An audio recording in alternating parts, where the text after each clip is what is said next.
Hi friends, welcome to தனி சமையலறை. இன்றைக்கி நம்ம சேனலில் ரொம்பவே டேஸ்டி அண்ட் ஹெல்த்தியான சூப்பரான ஒரு ஈவினிங் ஸ்நாக்ஸ் ரெசிபி தாங்க பார்க்க போகிறோம். வாங்க செய்துன்னு பார்த்துடலாம். இதோட டேஸ்ட் ரொம்ப நல்லாயிருக்கும். சூப்பராக நல்ல கிறிஸ்பியாக உள்ள சாஃப்டாக டேஸ்டியாக இருக்குங்க. கூடவே ஹெல்த்தியும் கூட. வாங்க செய்து நம்ம பார்த்துடலாம்.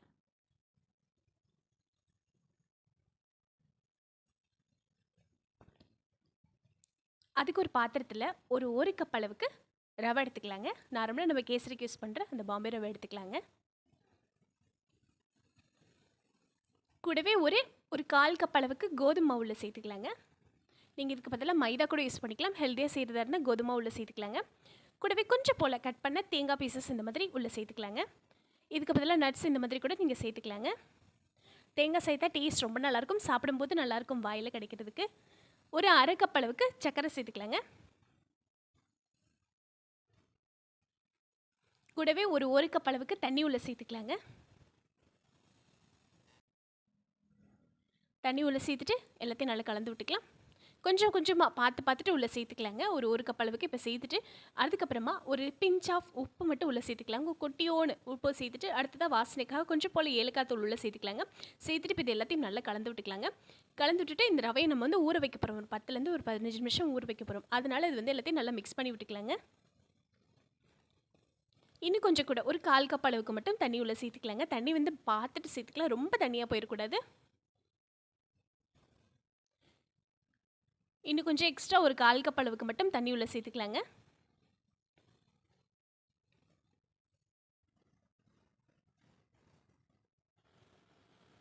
சேர்த்துட்டு இப்போ இது எல்லாத்தையும் நல்லா மிக்ஸ் பண்ணி விட்டுட்டு ஒரு மூடி போட்டு இது நல்லா ஒரு 10லேருந்து 15 நிமிஷம் நல்லா ஊற விட்டுக்கலாங்க. எல்லாத்தையும் நல்லா ஈவனாக மிக்ஸ் பண்ணி விட்டுக்கலாங்க. சட்டுன்னு செஞ்சிடலாங்க. டேஸ்ட் ரொம்ப நல்லாயிருக்கும். நல்லா ஹெல்த்தியாகவும் இருக்கும். ஸ்கூல் விட்டு வர நம்ம பசங்களுக்கு இந்த மாதிரி குயிக்காக பண்ணி கொடுத்துடலாங்க. டேஸ்ட் ரொம்ப நல்லாயிருக்கும். இந்த மாதிரி எல்லாத்தையும் நல்லா கலந்து விட்டுட்டு ஒரு மூடி போட்டு ஒரு 10லேருந்து 15 நிமிஷம் இது நல்லா ஊற விட்டுக்கலாங்க. கொஞ்சம் போல் இந்த ரவை கொஞ்சம் சாஃப்டாக ஊறி வரட்டும்.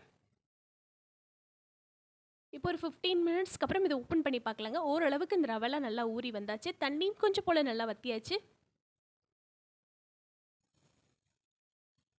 இந்த மாதிரி எல்லாத்தையும் நல்லா மிக்ஸ் பண்ணி விட்டு இப்போ இந்த ஸ்டேஜில் ஒரு 1/4 ஸ்பூன் அளவுக்கு பேக்கிங் சோடா வீட்டில் வச்சுருக்கோம்ல ஆப்ப சோடா, அது ஒரு 1/4 ஸ்பூன் அளவுக்கு உள்ள சேர்த்துக்கலாங்க.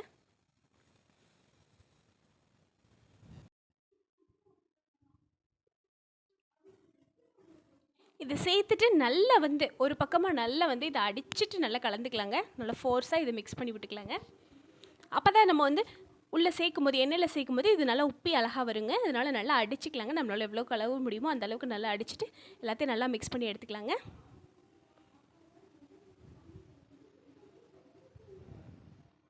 இப்போ எல்லாத்தையும் நல்லா மிக்ஸ் பண்ணி வச்சாச்சு. மாவோட பதம் எடுத்து போடும்போது இந்த அளவுக்கு இருக்கணுங்க. ரொம்ப தனியாக இருக்கக்கூடாது. அதே சமயத்தில் ரொம்ப திக்காகவும் இருந்துடக்கூடாதுங்க. இந்த அளவு சரியாக இருக்குங்க. இப்போ இது எல்லாத்தையும் நல்லா ஓரத்தெல்லாம் நல்லா உள்ளே வெளிச்சிட்டு உள்ளே சேர்த்துட்டு இதை எடுத்து நம்ம ஃப்ரை பண்ணுறதுக்கு ரெடி பண்ணிக்கலாங்க.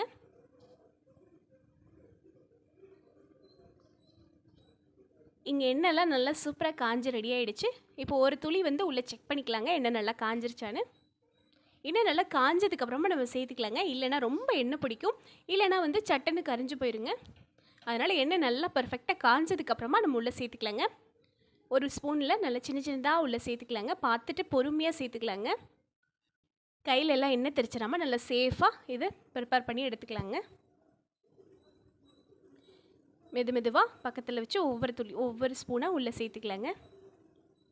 இது ஒரு ஸ்பூனுக்கே நல்லா உப்பி பெரிய சைஸில் நம்மளுக்கு கிடைக்குங்க. அதனால் குட்டியாக ஒரு ஸ்பூன்லேயே நம்ம சேர்த்துக்கலாங்க. பெரிய கரண்டிலாம் தேவையில்லைங்க.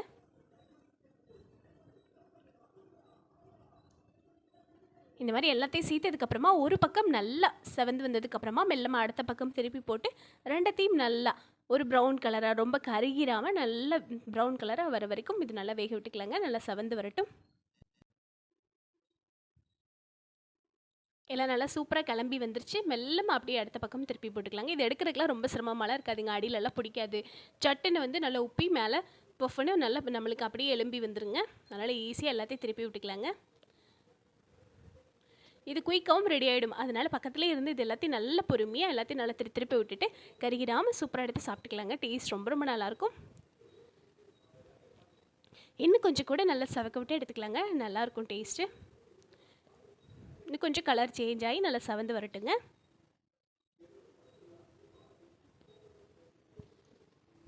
இப்போ எல்லாம் சரியாக சூப்பராக ரெடி ஆயிடுச்சு. இப்போ இது எல்லாத்தையும் வெளியில் எடுத்துக்கலாங்க.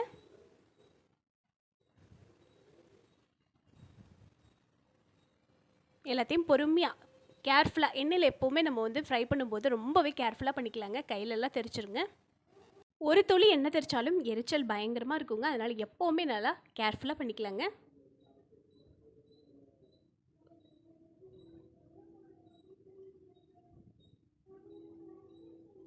அவ்வளோதாங்க, எல்லாம் சூப்பராக ரெடி ஆகிடுச்சு. இப்போ இது எல்லாத்தையும் ஒரு பிளேட்டுக்கு மாற்றி எடுத்துக்கலாங்க.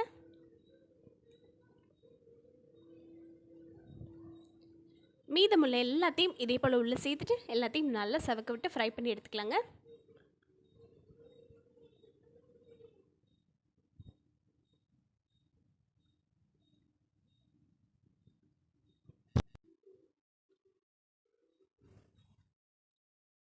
பாருங்க, போட்டோன்னு எவ்வளோ அழகாக சூப்பராக உப்பி வருதுன்னு. அப்படியே அதுவாகவே நல்லா கிளம்பி சூப்பராக வருதுங்க. இந்த மாதிரி எல்லாத்தையும் மீதமுள்ள எல்லா மாவையும் சேர்த்துக்கலாங்க. 1 கப் ரவைக்கு நம்மளுக்கு தாராளமாக ஒரு தட்டு நிறைய நம்மளுக்கு கிடைக்குங்க. அவ்வளோ பீசஸ் கிடைக்குங்க. டேஸ்ட் ரொம்ப ரொம்ப நல்லாயிருக்குங்க. எல்லாம் நல்லா பொறுமையாக குக்காக விட்டு எடுத்து சாப்பிட்டுக்கலாங்க. டேஸ்ட் அருமையான டேஸ்ட்டாக இருக்கும். சட்டுன்னு செஞ்சிடலாங்க, ஹெல்த்தியும் கூட. மெல்ல ஒவ்வொரு சைடாக திருப்பி போட்டு எல்லாத்தையும் வெளியில் எடுத்து வச்சு ஒரு சுடான டீ கூட வச்சு ஈவினிங் சாப்பிட்டு பாருங்கள். டேஸ்ட் ரொம்ப ரொம்ப நல்லாயிருக்கும். வெளியே நல்லா கிறிஸ்பியாக உள்ள சாஃப்டாக டேஸ்ட் ரொம்ப ரொம்ப நல்லா அருமையான ஒரு டேஸ்ட்டாக இருக்குங்க. கண்டிப்பாக அந்த மாதிரி ஒரு சூப்பரான ஒரு ஹெல்த்தியான ஸ்நாக்ஸ் ரெசிபியை வீட்டில் நீங்களும் கண்டிப்பாக ட்ரை பண்ணி பாருங்கள். உங்கள் வீட்டில் உள்ள சின்னவங்க பெரியவங்க எல்லாருமே ரொம்பவே விரும்பி சாப்பிடுவாங்கங்க. மறக்காமல் இதோட டேஸ்ட் எப்படி இருந்ததுன்னு சொல்லுங்கள். நீங்கள் கண்டிப்பாக ட்ரை பண்ணி பாருங்கள். உங்களோட சப்போர்ட்டை நம்ம சேனலுக்கு எப்போவுமே கொடுங்க. நீங்கள் கொடுக்குற சின்ன சின்ன லைக்கும் சின்ன சின்ன கமெண்ட்டும் எங்களோட சேனலுக்கு பெரிய சப்போர்ட்டாக இருக்குங்க.